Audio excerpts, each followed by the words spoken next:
नमस्कार दोस्तों, मैं मनीष शाही थर्ड आई एस्ट्रो रिसर्च सेंटर की सीरीज़ में आपका फिर से वेलकम करता हूँ। हम अपने प्रश्न शास्त्र के बारे में, जिन टूल्स के बारे में या जिन टिप्स के बारे में हम लोग पढ़ रहे थे, आज हम उसके बारे में थोड़ा-सा और आगे जानने की कोशिश करेंगे। हमारे प्रश्न शास्त्र में कितने ही सारे नियम हैं और कई नियमों के आधार के ऊपर हम कई सारी चीज़ों को देख सकते हैं,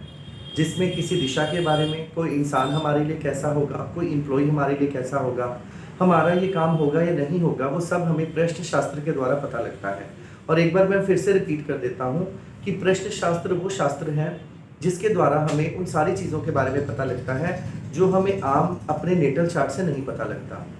जैसे मान लीजिए, अगर किसी भी इंसान के बारे में, किसी विशेष व्यक्ति के बारे में अगर किसी की क्वेरी हो, मान लीजिए अगर कोई हमसे आके ये पूछे कि हमारा जो आर्टिकल चोरी हुआ है, वो चोरी करने वाले जातक का रंग रूप कैसा होगा, उसके लिए हमें लग्न की डिग्री को देखना होता है। ज्योतिष शास्त्र के ज्ञान रखने वाले लोगों को पता होगा कि लग्न जो है वो हमारा 30 डिग्री का होता है। ये जो 30 डिग्री होती है, इसको हम 10-10 डिग्री के 3 हिस्सों में बांटते हैं।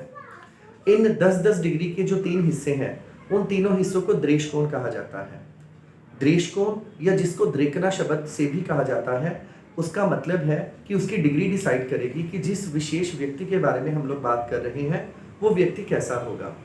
हमारे ग्रंथों में श्लोकों के आधार के ऊपर हर चीज़ को बड़े ही अच्छे तरीके से डिस्क्राइब किया गया है।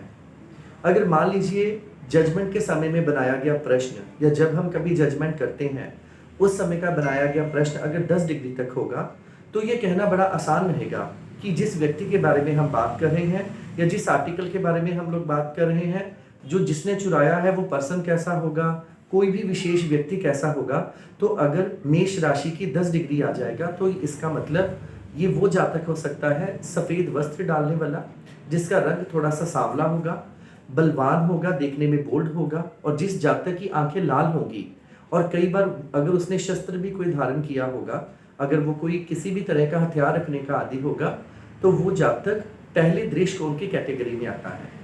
लेकिन अगर यही मेष राशि में हम 10 डिग्री के बाद 20 डिग्री तक की बात करेंगे, तो यहाँ पर जो जातक होगा वो लाल वस्त्र डालने वाला, जिसका फेस लंबा होगा और जो थोड़ा सा देखने में गोल मटोल होगा, ऐसी उस जातक की अपीयरेंस हो सकती है। और अगर यही मेष राशि के लास्ट वाले द्रेकना, मतलब 20 डिग्री के बाद और 30 डिग्री तक का होगा, उसमें जातक की जो अपीयरेंस है वो थोड़ी सी क्रूर होगी। ऐसे जातक जो बिल्कुल भी डिसिप्लिन नहीं होते और जो हर काम में बहुत ही उतावलापन दिखाते हैं, और कहीं ना कहीं पर अगर देखा जाए, अगर वो लाल वस्त्र को धारण किया होता है उस दिन, कई बार ऐसा होता है हम किसी क्राउड में जाते हैं, वहाँ पर 4, 5, 7 बंदे होते हैं, तो इन वस्त्रों के आधार के ऊपर, उसकी अपीयरेंस के आधार के ऊपर हम लोग सिर्फ प्रश्न लग्न से ही जान सकते हैं कि वो इंसान कैसा होगा।